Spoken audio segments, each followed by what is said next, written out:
BPL শুরু হতে আর বেশি সময় বাকি নেই। ইতিমধ্যেই সব প্রস্তুতি সম্পন্ন হয়ে গিয়েছে, শেষ হয়ে যাচ্ছে মিউজিক ফেস্টও। তবে এখনো পর্যন্ত বিপিএল এর 7টি দল তাদের ম্যাচ জার্সি প্রকাশ করেনি। দুই একটা দল প্রকাশ করলেও বিগত আসরগুলোতে যেভাবে অনুষ্ঠান করে জার্সি প্রকাশ করা হতো জাঁকজমকপূর্ণভাবে, এবার তা করা হচ্ছে না। সবার প্রথমে জার্সি উন্মোচন করেছে সিলেট স্ট্রাইকার্স।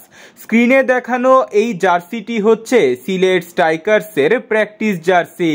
কালো ও লালচে কালারের এই জার্সিটি পরে তারা ওয়ার্ম আপ ও অনুশীলন করবে। প্র্যাকটিস জার্সি উন্মোচনের একদিন পর তারা তাদের ম্যাচ জার্সি প্রকাশ করে।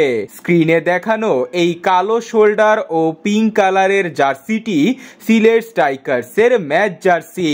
ম্যাচ জার্সিটির নাম দেওয়া হয়েছে জিনজে এডিশন। জার্সিটি ভীষণ সুন্দর ও 36শে জুলাইয়ের জাস্টিস ও মুষ্টিবদ্ধ হাত দ্বারা জুলাইয়ের অভ্যুত্থানকে তুলে ধরা হয়েছে। ওদিকে সিলেটের পাশাপাশি সামির কাদের চৌধুরীর চট্টগ্রাম কিংস তাদের ম্যাচ প্র্যাকটিস জার্সি উন্মোচন করেছে।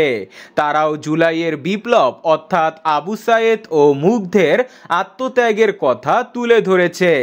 এখনো পর্যন্ত যারা জার্সি উন্মোচন করেছে তারা নতুন বাংলাদেশকে তুলে ধরেছে। ওদিকে সাকিব খানের ঢাকা ক্যাপিটালসের জার্সি নিয়েও রয়েছে চমৎকার একটি আপডেট।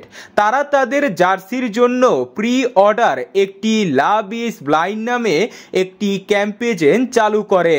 তারা তাদের ফ্যানদের কাছে সুন্দর জার্সি এর কনসেপ্ট চেয়েছে, যেটা সবচেয়ে সুন্দর হবে ওটাই তারা এবারের বিপিএল এর জন্য বানাবে। তাছাড়া যারা ঢাকা ক্যাপিটালসকে ভালোবাসে ও প্রথম 100 জন যারা জার্সি অগ্রিম অর্ডার করবে তাদের জার্সির পাশাপাশি দেওয়া হবে আকর্ষণীয় গিফট ও ডিসকাউন্ট। আজকালের মধ্যে তাদের জার্সিও প্রকাশ পাবে। তবে রংপুর রাইডার্সের ম্যাচ প্র্যাকটিস জার্সির সম্বন্ধে অনেক আগেই ধারণা পাওয়া গিয়েছিল।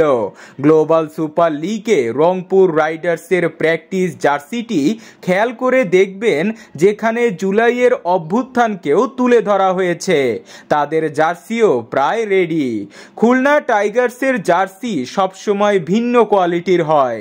তারাও জুলাইয়ের অভ্যুত্থানকে তুলে ধরবে ও বিশেষ করে তাদের দলের জার্সিতে একটি বাঘের ছাপ থাকবে। তবে এবারের বিপিএল এ যে দলের জার্সির বিষয়ে সবার আগে ধারণা পাওয়া গিয়েছিল তারা হলো দুর্বার রাজশাহী। অনফিল্ডের এক সাক্ষাৎকারে রাজশাহীর মালিক ইমতিয়াজ দীপন বলেছিলেন তাদের জার্সি হলুদ কালারের হবে। হলুদ রং নিয়ে আবার ক্যাম্পেইনের কথাও বলেছিলেন তিনি, কিন্তু তা আর হয়নি। সব মিলিয়ে বলা যায় আজকালের মধ্যে সব দলের জার্সি উন্মোচন করে ফেলবে।